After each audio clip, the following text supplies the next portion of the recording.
और कोई हमारे बच्चा ने हमारी आँखों के सामने और काट दे और खा जावे और हमारी पार बसावा नहीं, तो हम क्या करेंगे? हम रोएंगे बैठकर, और वो टक्कर परमात्मा का टकराओगी जाके वो कराहट, और उसका फिर रिएक्शन होकर और फिर उसका बहुत ज्यादा मार बना करती है। 5 वक्त नमाज गुजारें करें शाम को खूना, पर बिना बंदगी बोक बनेंगे रहें जुनम जुना। जैसे आज बकरे को काट खाया, फिर कभी बकरा मनुष्य बनेगा, वही आत्मा वही रूप, और वो बनेगा, वो खाने वाला बनेगा बकरा, वो फिर उसको काट के खाएगा। रहोगे जूनम जूना, अदले बदले देने पड़ेंगे, ये यहाँ का नियम है। और खरदे ही धरे अपला तुना, माटी लदे कुम्हार ढोए कुम्हार की। आज से हम कितने ही अपनी जान में घने, चाहे पैसे वाले हों और चाहे हम किसी प्रकार से अपने आप को सुखी मान रहे हैं, यदि परमात्मा का नाम नहीं लिया तो पशु योनि में जाना ही पड़ेगा। इस बात को अपना बेशक से पल्ले का गांठ लगा लेना। उसके बाद बताते हैं, वेद पुराण शास्त्र पढ़ दे कथा कहें चितला के। वेद पुराण शास्त्र पढ़ते और कथा कहें चितला के, और गीता जी का सार सुनावे मीठी बात बना के। महाभारत रामायण समझा के महिमा कहें उस काल करतार की। रामायण, महाभारत, गीता जी, चारों वेद, पुराण 18, 6 शास्त्र, ये काल भगवान तक ही जानकारी देते हैं, निरंजन तक, ब्रह्म तक की जानकारी है। और गीता जी में स्वयं कहता है, मैं काल हूँ अर्जुन और सबके खाऊंगा। रामायण के अंदर भी भगवान विष्णु अवतार रामचंद्र जी आए, उस काल के दबाव से प्रेरणावश ऐसा कारण बना दिया कि नारद ने श्राप दे दिया, और नारद के श्रापवश भगवान रामचंद्र यानी विष्णु पूरा जन्म दुख पाकर गए। जिसके बच्चे कहीं, पत्नी कहीं और स्वयं कहीं, वो जिंदगी भर सुखी नहीं हो सकता, चाहे कोई भी क्यों ना हो। अगर कोई सुखी होता है तो आप ऐसा अपने ऊपर उदाहरण समझ कर देखना। आप कहीं हो, आपके बच्चों ने आप निकाल दो, आपकी पत्नी को निकाल कर देखो, और उसका ये नहीं मालूम कहाँ आसरा होगा, और गर्भवती, इससे बड़ा दुख इंसान को नहीं हो सकता। अब हम कहाँ समाधान दे देते हैं कि वो तो लीला कर रहे थे। लीला नहीं कर रहे थे, वो नारद जी का दिया हुआ श्राप भोग रहे थे। ये 3 ताप के अंतर्गत आता है। तुम कौन राम का जपते जापम, अर्थात मिटे ना तीनों ताप। इन भगवानों के अपने ही 3 ताप के अंतर्गत किसी ऋषि का रुष्ट हो जाना, उसको श्राप दे देना, वो ये काट उसको खत्म नहीं कर सकते, स्वयं भोगना पड़ता है।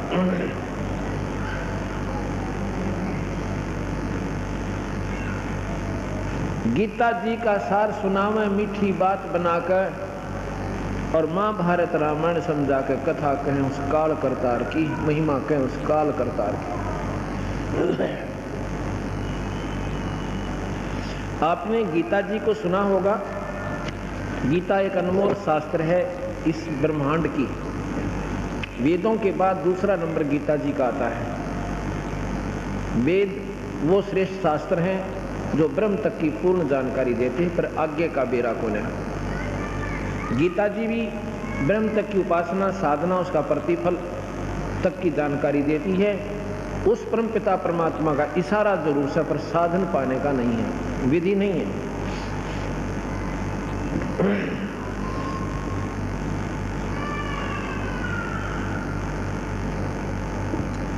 आपको इतना जरूर मालूम है कि गीता जी कब लिखी सुनाई गई थी, उसका क्यों आवश्यकता पड़ी। कहते हैं पांडवों को कौरवों ने राज देने से इनकार कर दिया।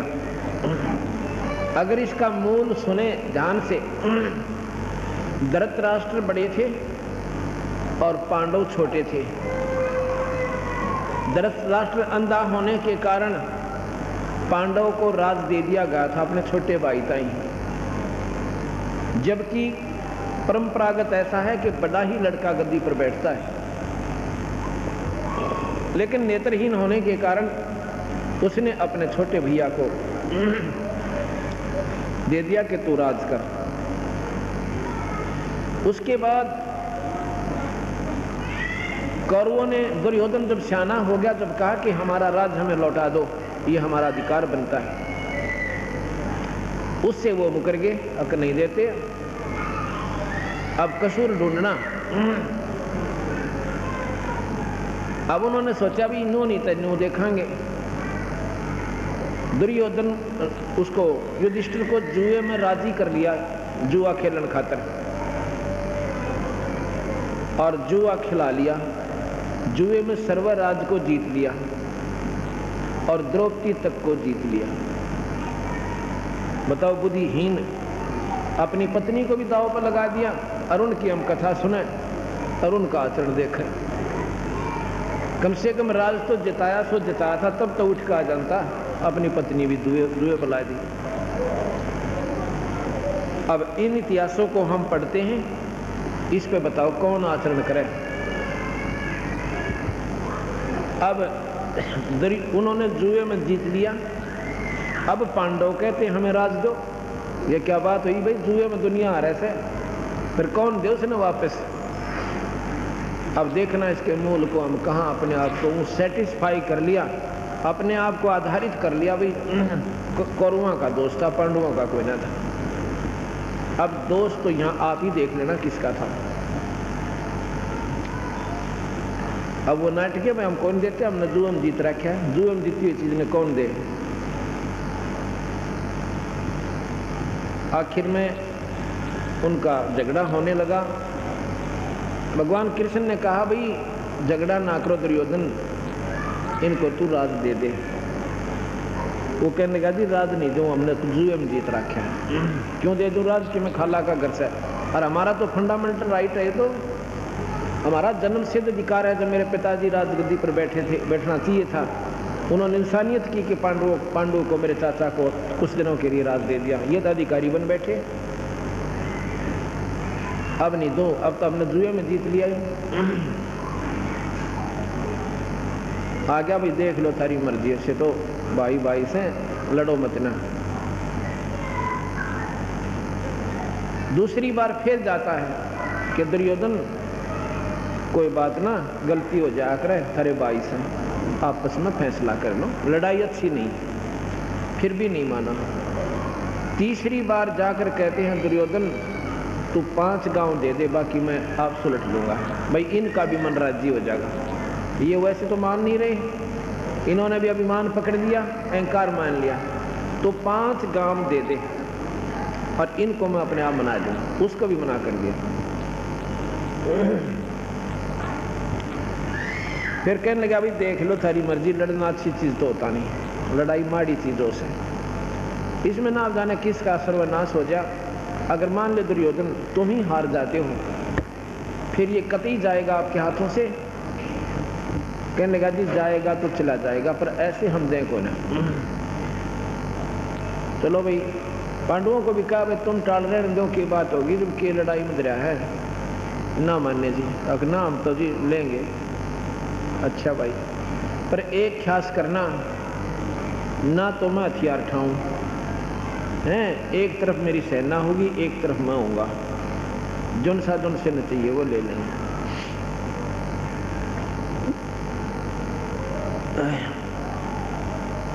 अब क्या होता है कि युद्ध के मैदान में आ जाते हैं, आमने सामने सेना खड़ी हो जाती है, अर्जुन लड़ने तो अर्जुन ने अपना रथ दोनों सेनाओं के मध्य में खड़ा करवा लिया और देखने लग गया। तो वहाँ देखा अपने छोटे छोटे चाचे ताऊओं के लड़के, उनके लड़के,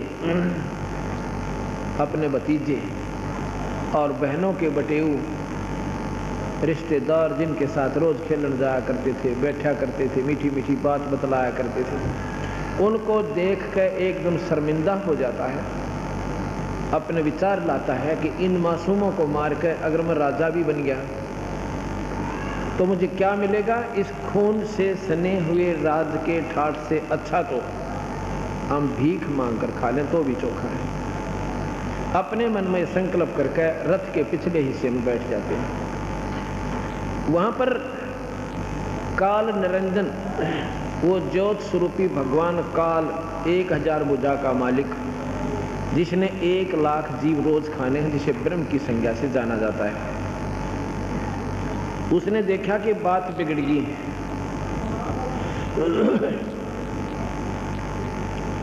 उसने देखा कहानी बिगड़ गई और ईब कृष्ण जी कह देंगे चलो भाई मैं तो पहले ही मना कर रहा था, लड़ा नहीं करते, लड़ाई अच्छी नहीं होती। उसी समय भगवान कृष्ण के शरीर में वो काल भगवान आ गया, जैसे प्रेत आत्मा समा जाती। और भगवान कृष्ण ने तन्यो भी नहीं मालूम तने क्या बोला था उस महाभारत में, गीता के ज्ञान में। इसका प्रमाण बताऊंगा आपने। उसमें कृष्ण को तो ये नहीं मालूम मैंने क्या कहा था। तो उसमें काल भगवान प्रवेश कर जाता है। प्रवेश कर जाता है तो फिर कहता है कि अर्जुन तू भाई खड़ा हो जा, देखो अक्षत्रिय धर्म को भूल रहा है, ये अच्छी बात नहीं है? और जो अगर अक्षत्रिय ऐसे ही अपने कर्म से गिरने लगेंगे तो ये संसार में कैसे बात बनेगी।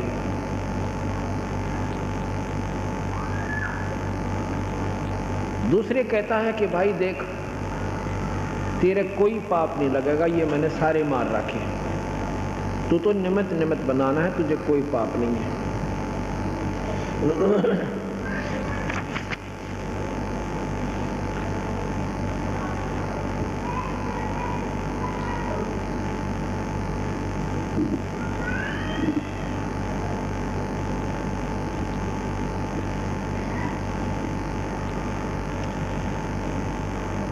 अठारहवें अध्याय के 66वें श्लोक में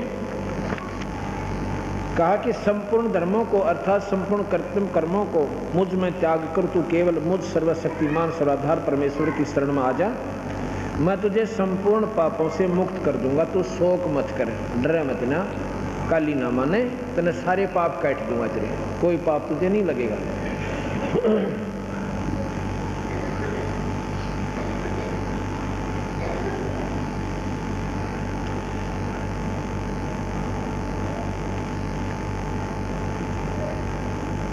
अब महाभारत शुरू हो जाता है।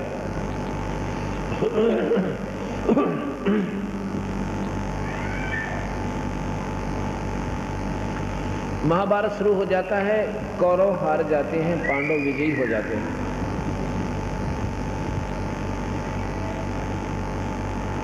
उसके बाद युधिष्ठिर को राजगद्दी पर बैठाना चाहते हैं। युधिष्ठिर राजगद्दी पर बैठने से मना कर देता है, कहता है क्यों नहीं बैठ रहे? और कृष्ण जी कहते हैं क्यों नहीं बैठते गद्दी पर, कि मैं कल सुबह सुबह और गंगा पे स्नान करने गया था अपने, तो वहां देख रहा था मेरे कुल की औरतें, दुर्योधन और की रानियां, 101 भाइयों की पत्नियां और उनके मासूम बच्चे वहां पर रो रहे थे और बिलक रहे थे। उनकी जो कराहट थी रोने की अब मेरे हृदय से उतर नहीं रही। ऐसे ऐसे करोड़ों बहन और भाई, ना जाने कितने मासूम बच्चे और उनकी पत्नियां करलाट माच रहा होगा, जो युद्ध में मारे गए, उनकी बद्दुआ सारी मुझे लगेगी अगर मैं राजगद्दी पर बैठ गया। मैं इस राजना कभी नहीं करूं। कृष्ण जी ने बहुत समझाया। आखिर मैंने बोला भाई एक काम करो, देखो राजा लोग ऐसे ही करते आए हैं, एक यज्ञ करो, यज्ञ करने से तुम्हें पाप नहीं लगेंगे जो युद्ध में किए थे। एक साधारण यज्ञ करवाई, युधिष्ठिर गद्दी पर बैठ गया। कुछ दिनों के बाद क्या हुआ, युधिष्ठिर जी को बहुत बुरे बुरे स्वप्न आने शुरू हुए।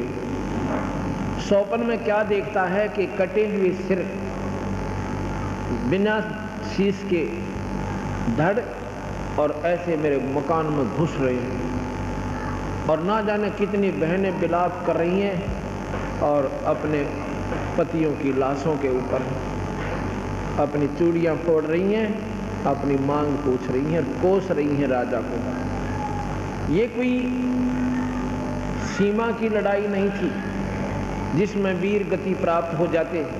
ये तो दो भाइयों का बंटवारा था, और उस बंटवारे पर लठ बजवार दुनिया मरवा दी।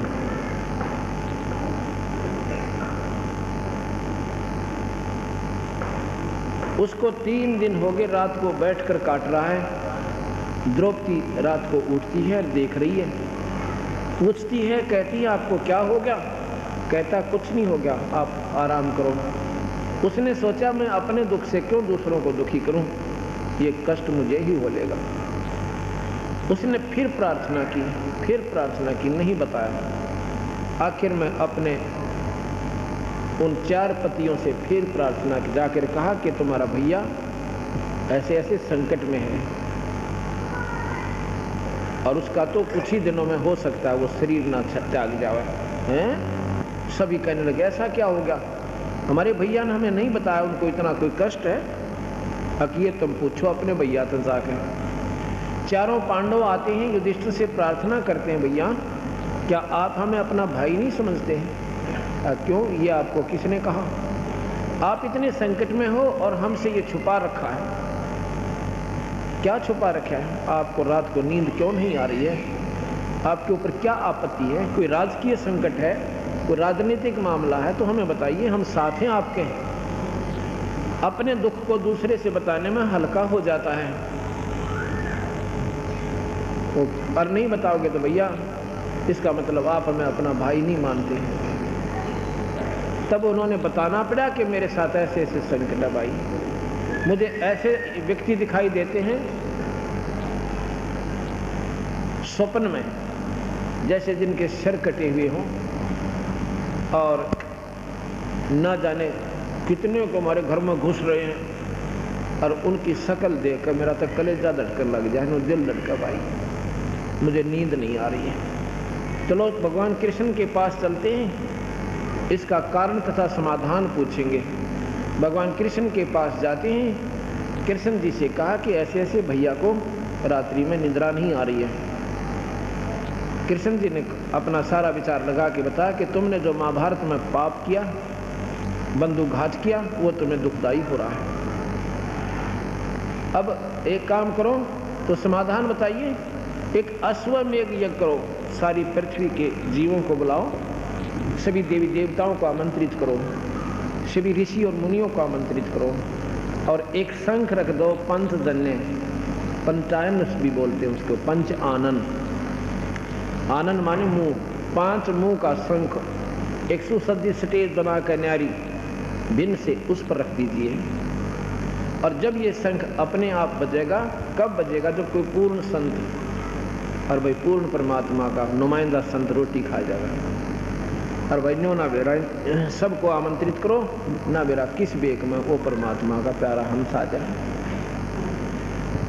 अब अर्जुन का एकदम माइंड में स्ट्राइक होता है कि भगवान तो गीता में कह रहे थे कि तुझे पाप नहीं लगेगा, और अब ये पाप हमारे ऊपर कितना आएगा भाई, कैसे हो गया? एकदम पसीना आ गया भीम का, अर्जुन का, क्योंकि अर्जुन तो अपने कानों सुन रहा पर कुछ नहीं बोला। क्यों नहीं बोला? कि कहीं मेरे भाई के मन में ठेस ना पहुंच जा।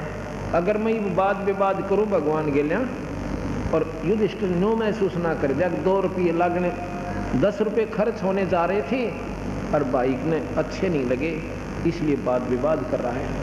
मेरे संकट को ठीक हो मयूराज जी को ना चुप हो गया, कति पानी पी गया, शांति करी कर तरह की, फिर देखेंगे। अच्छा भगवान जैसे आप कहोगे ऐसे ही कर लेंगे। अश्वमेघ यज्ञ की तैयारी हुई, दूर दूर के भूप जिसमें 33 करोड़ देवता, 88,000 ऋषि, 12 करोड़ विप्र ब्राह्मण, उसमें के ब्राह्मण होते थे। ब्राह्मण सोई जो ब्रह्म पहचाना वह मांग कनी खाया करते, दुनिया को गुमराह नहीं करते थे, अपनी भक्ति में आरूढ़ रहते थे और ज्योतिष के माहिर होते थे। और सहदेव को भी ब्राह्मणों में गिना गया है। जो 5 पांडवों का में एक सहदेव है, नकुल और सहदेव।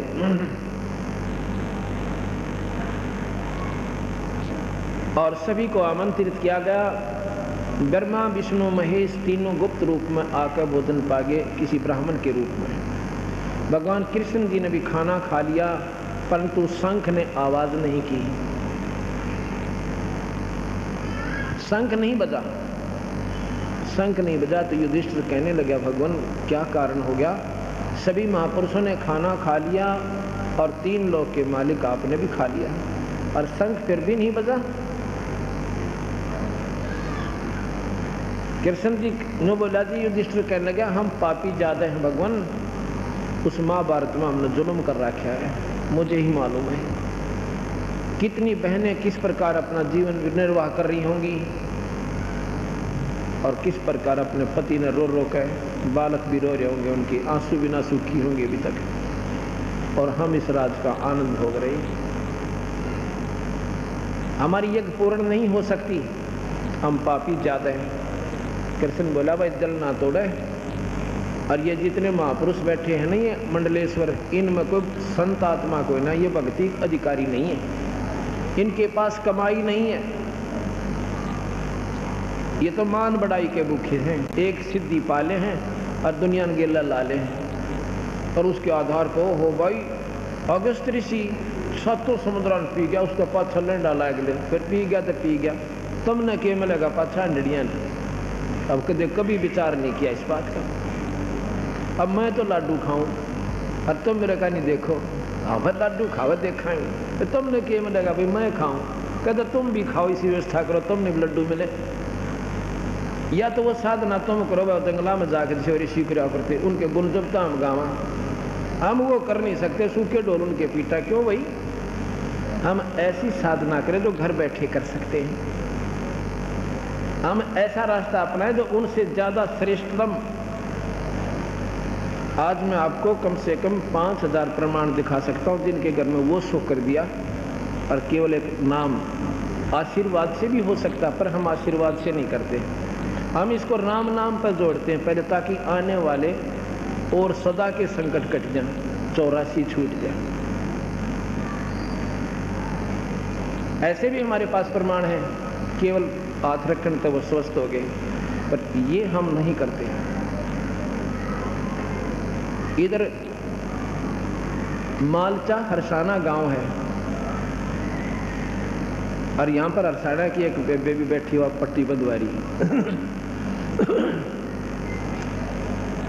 इसका खुद भाई एक राज सिंह दिल्ली पुलिस के अंदर है।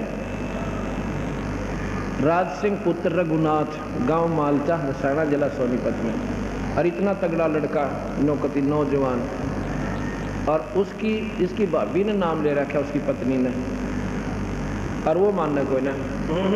चलो भाई, फिर उसको तकलीफ इसी होगी कि मेंटल हो गया, द्वारा का टक्कर मारे, कदे तेल छिड़कन की सोचा, सुसाइड करना चाहो, कभी ऊपर से कूदना चाहो तो मकान पर से।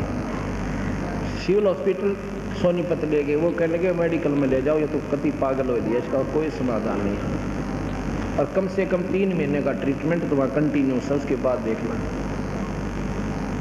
तो वो जो उसको नाम ले रही है उसकी पत्नी, वह बहन ने बोली देखो मेडिकल में ले गए, वो बोले दाखिल कराओ जल्दी इसको। फिर वो दूसरे और गेल थे इसके भाई, वो कहने लगे बालाजी ले चलेंगे इसने भूत बढ़ रहे थे। और को वह बोली देखो और तक मैं ले जान नहीं दूँ, तुमने मेडिकल में दाखिल कराना करा दीजिए, अगर कहीं जाना तो मैं अपने गुरुजी के पास ले जाऊँ। उसी दिन पनवासी थी पूर्णिमा, उसको एक 3 व्हीलर करके ये छोटे वाला, और वो 5-6 जने बैठकर गेला, वो छोरी वाला बटे हुए भी गेले या उसकी बहन का जो यहीं नजरगढ़ में रहती है, 5-6 जने और वो उसकी पत्नी मेरे पास उसको बाहर बैठा कर आए। कमरे कुटिया थी एक छोटी सी, उसमें लड़की को मैंने पहचान लिया और अंत में जानू नहीं था। कहने लगे माँ वे क्यों कर आई?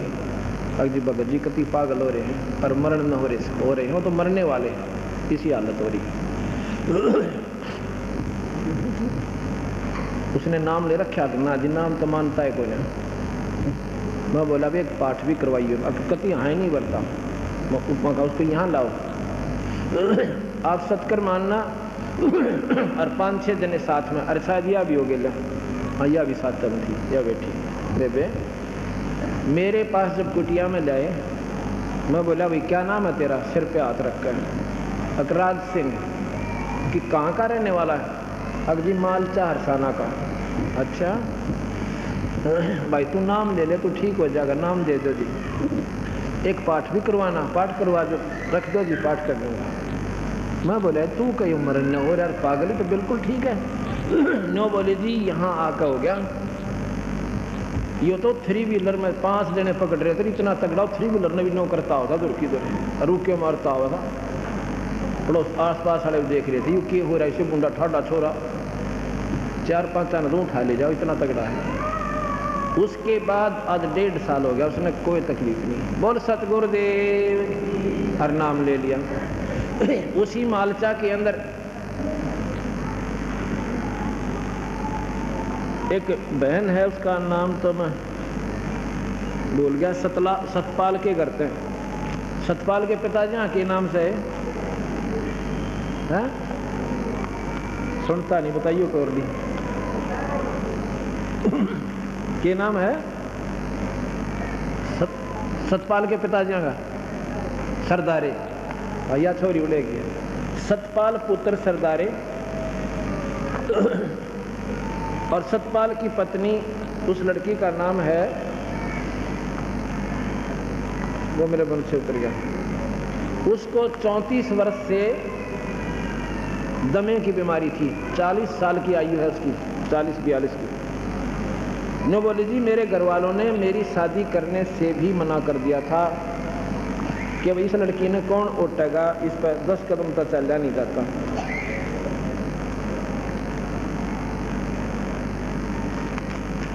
लेकिन समाज के डर से फिर शादी कर दी। यो बागवान लड़का था जिसके इसकी शादी हुई, अपना दुख सुख पाकर जैसा तैसे अपना काम करा। इसको इन्होंने नाम लिया 99 जनवरी में नाम लिया था। उसके बाद उसका कोई तकलीफ नहीं से, ऑल इंडिया भी फेल हो लिया, तो मैं कहा गया। बोल सतगुरुदेव। ये है ये बहन, और ये इसकी लड़की 7 वर्षीय है। इसको जन्म से दमा था, इस लड़की को 7 वर्ष की लड़की है, इसको जन्म से दमा था। और कहती थी सारे मजाक करा करते, आपने जैसी सांस ली एक और पैदा कर दी। इसकी क्यों उम्र पूरी होगी, अभी तो या 7 जन्म से हो गया, आ गया।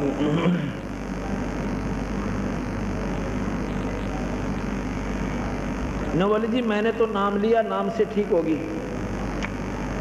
और इस लड़की के सिर पे आपका हाथ ही रखवाया था। आज 1.5 साल इस लड़की को हो गया, कोई तकलीफ नहीं है, कूदती आंद है। बोल सतगुरुदेव। तो ये पूर्ण परमात्मा हमारे बंदी छोड़ कबीर भगवान, ये उनकी शक्ति काम करे भाई। हम तो उसके उस बंदी छोड़ के कूदते हैं और जगह जगह जाकर उनकी महिमा गा रहे हैं। जिसके समझ में आ गई उसका बेड़ा पार से, और जो इष्टवादी था फंसा रहा तो 84 से।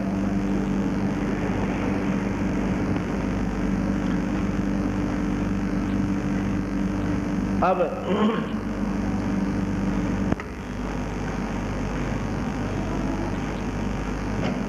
युधिष्ठिर ने कहा कि भगवान, क्या इतने महापुरुष बैठे हुए और इनमें कोई करने वाला संत नहीं है? अकना, ये तो मान बड़ा इच्छा है, सिद्धियां के ऊपर राज्य हो रही। आपने सुना होगा कि भगवान कृष्ण ने एक कुब्जा का कूब ठीक कर दिया। खूब सुना आपने सारा ने, और जिसके आधार पर वो भगवान की संज्ञा में परिपूर्ण ढंगता आ गए। और उसके बाद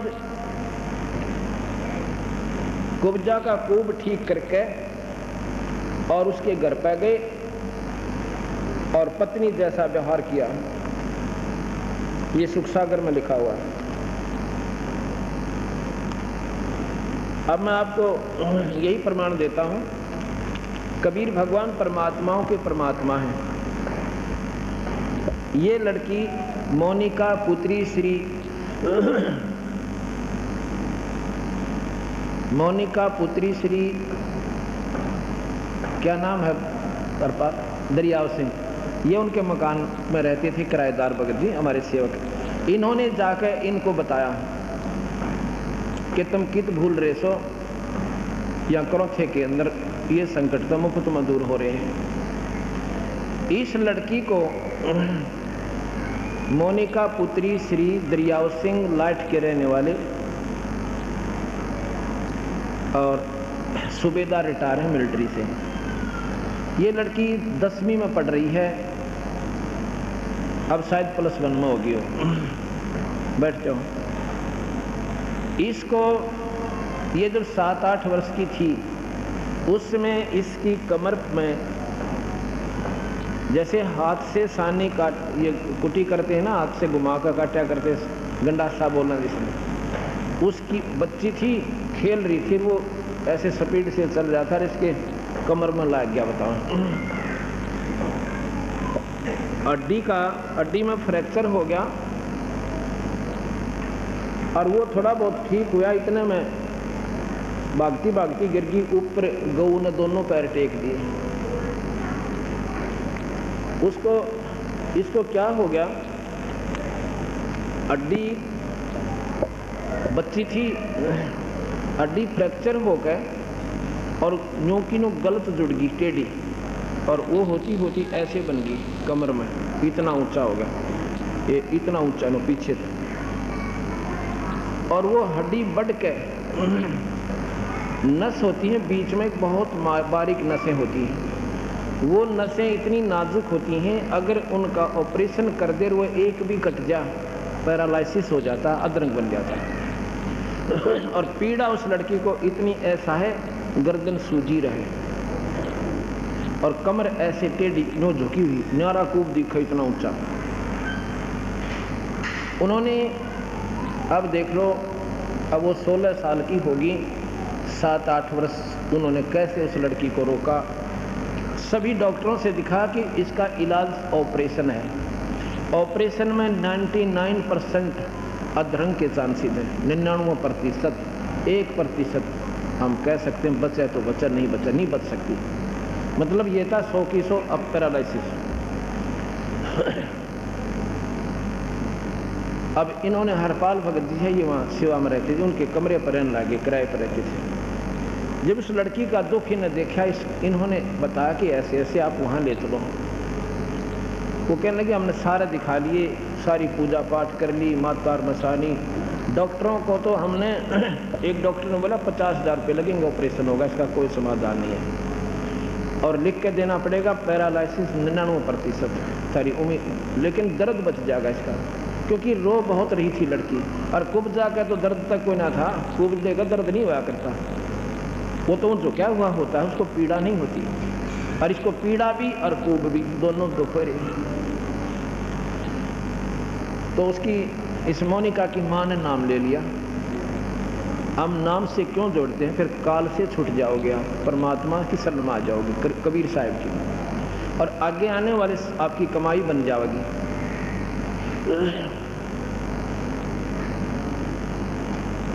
1 महीना पूर्व उसकी माँ ने नाम ले दिया। पिछले वर्ष सितंबर इन्हीं दिनों में मेरे ख्याल में 14 से 18 5 दिन का समागम था, और उससे 2-3 दिन पहले पूर्णिमा थी। उस पूर्णिमा पर उस लड़की को भी नाम दिला दिया जिसको वो तकलीफ थी। मैंने नाम की सलाह देता हूँ सभी को, परमात्मा जो चाहे सो कर दे। नाम सब दुखों का दूर करने की दवाई होती है, और मोक्ष भी नाम से ही मिलेगा, मुक्ति भी नाम से ही होती है, अगर पूरे संत पूरे परमात्मा का नाम मिल जाओ।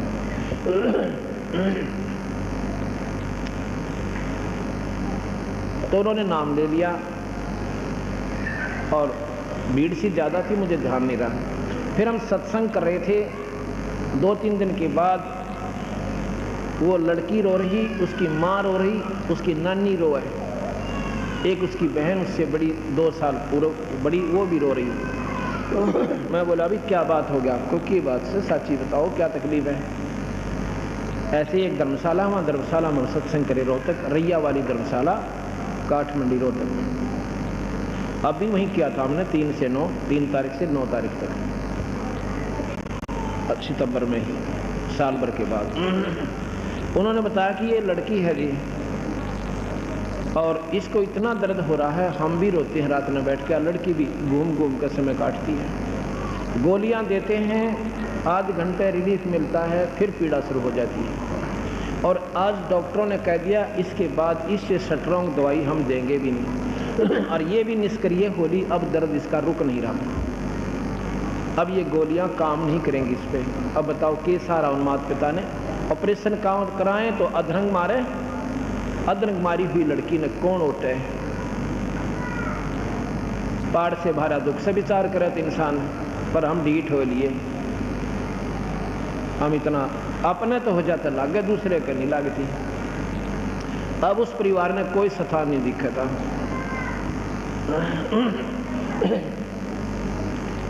मैं बोला बे फिर क्या बताऊं, अब जी कुछ कृपा करो, मैं अभी नाम दिवाओ लड़की को। वो बोले जी नाम अभी ले लिया। कब लिया? 3रा दिन 4था दिन पहले करौथा गाँव आश्रम में हम लेकर आए हैं। तो मैं बोला बेटी नाम को जपती है? ना जी, रोती रोती कहे क्यों? मेरे से जपा नहीं जाता, मेरे से बोला ही नहीं जाता, मेरा बोलूं तो भी दर्द हो रहा है, मैं कैसे देखूं। उसकी नानी थी ने बोली इसके कड़ पर थप्पड़ मारो जी क्योंकि ठीक हो जाए। वहाँ से लठ मार दूँ जाएगी, कड़ पर थप्पड़ मारो, थप्पड़ा ठीक हो जाएगा। ये तुमने किसने बताई? मैं तो वैसे स्वाभाविक, माँ बेटी घबराओ मत ना, बंदी छोड़ के शरण मांगी ठीक हो जाएगी।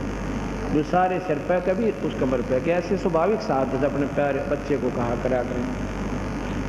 और एक पाठ करवाना जब भगवान बंदी छोड़ सुन लेता था। पाठ तो हम केवल पुण्य बढ़वान खातिर करते हैं, और पाठ इसमें कोई सहयोग नहीं देता। पाठ आपके पुण्य बढ़ेंगे पाठ के करवाने से। अगले दिन वह लड़की फिर आई। उस दिन वो पैंट कमीज पहन रही थी, अगले दिन वह सूट पहन रही थी, सलवार और कपड़ा जैसे जम्फर होते। मैं सत्संग करा, उस लड़की ने 3 बार आके मेरे माथा टेका। मेरे पहचान में नहीं आई क्योंकि वो उस दिन दूसरी ड्रेस में थी।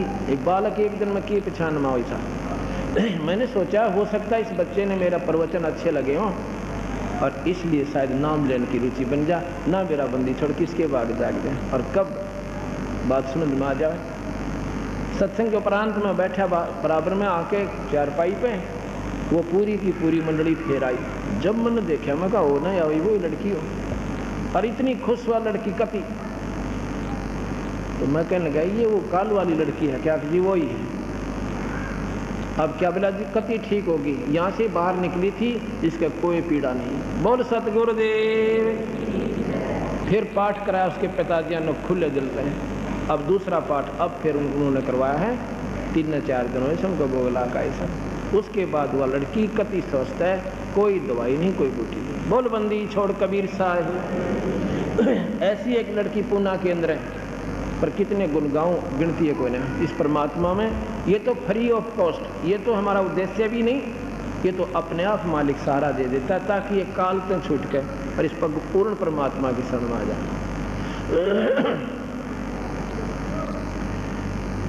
अब युधिष्ठिर कह रहा है कि भगवान ये बैठे इसे मंडलेश्वर वशिष्ठ मुनि जैसी तोब 9 नाथ 84 सिद्ध इनमें कोई करने वाला संत नहीं, अपना उस परमात्मा का उपासक नहीं है ये।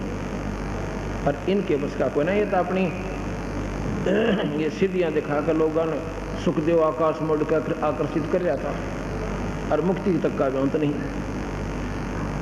नो बोला जी, उसके हृदय में यह बात समाई नहीं कि भगवान ये कैसे करें, इसे महापुरुष बैठे और ये इनमें कोई कमाई नहीं। ने बोला ये सारे कुत्ते बनेंगे, गधे बनेंगे। भगवान कृष्ण बोले ये 84 में जाएंगे जितने मंडलेश्वर तना दिखाई दे रहे हैं युधिष्ठिर। अब युधिष्ठिर क्यों कर मानना भाई इन बातों में कि भगवान आज परमात्मा कौन सा स्टेशन पकड़ रहे हैं भाई, पीछे मंडलेश्वर और अन्यों का ये पशु बनेंगे। जब देखा ना कि इसके गेटवे में बात या कलन गई नहीं, अपनी जो दृष्टि दी युधिष्ठिर को, और फिर ने बोला देख, फिर उनकी तरफ ऐसे कर दिया। अब वो जितने 33 करोड़ देवता, 88,000 ऋषि और 9 नाथ 84 सद, कोई तो सांप बना बैठा न्यू, और कोई मुर्गा बन रहा, कोई बकरासना के ऊपर। अब देख पुत्र, ये हालत है इनके अंत में। कुछ दिन स्वर्ग जाएंगे, फिर नरक में जाएंगे, और फिर इस दुनिया में चले जाएंगे। गरीबदास जी महाराज कहते हैं 33 पर तलब है, कोई बकरा कोई बोक, इन 33 करोड़ देवताओं के ऊपर भी काल की तलब है। एक बार स्वर्ग, फिर नरक, फिर 84 में पूरा चक्कर। युधिष्ठिर जब माथे हाथ ला के बैठ गया, महाराज जी उल्टी ले लो अपनी लीला में। अब इनसे ऊपर और कौन महापुरुष है कि महापुरुष का तुमने